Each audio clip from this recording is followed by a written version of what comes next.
to affect them either positively or negatively for the rest of the round. The people phase always alternates with the sun phase, and is the main action phase where players get to draw roads on the board, and thus extend their influence across the land, conquer regions their roads reach to, and build various kinds of buildings which will earn them points during the Sapa Inca phase, a scoring phase that takes place at the end of each round.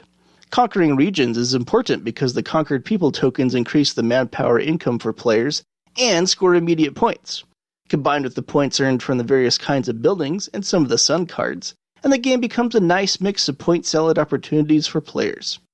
Ours was a close game, but I pulled out ahead in the final round, which was a random length, but lasted just long enough for me to come back and establish a lead.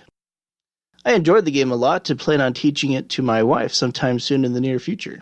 The very specific 3 or 4 player count requirements mean the game will likely remain obscure for me, though. I got to add it to the Games Only I Played Geek list in October, and I wouldn't be surprised if I get to add it to that list again the next time I play.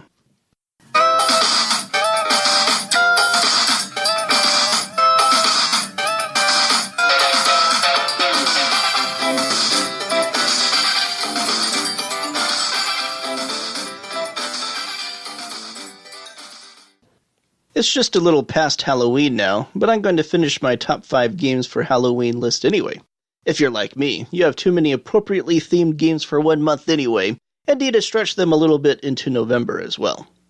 Anyway, coming in at number 1 on the top 5 games for Halloween list is Witch of Salem, Mayfair's Cthulhu-themed game. Many people don't know that Mayfair had a Cthulhu game. It's pretty obscure. But yes, even Mayfair couldn't resist having a Cthulhu-themed game in their stable. It's probably the most Euro-y Cthulhu game there is, which is what you'd expect from Mayfair, right?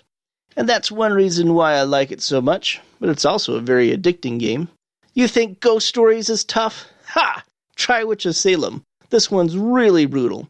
I've got an even dozen plays logged of it over the years, and only one of those was a win. And what a truly remarkable and memorable day that was. That was a 4-player game, and trying to repeat that experience with my wife in a 2-player game keeps me coming back about this time each year to try and try again. Well, that will do it for episode 21. Thanks for listening.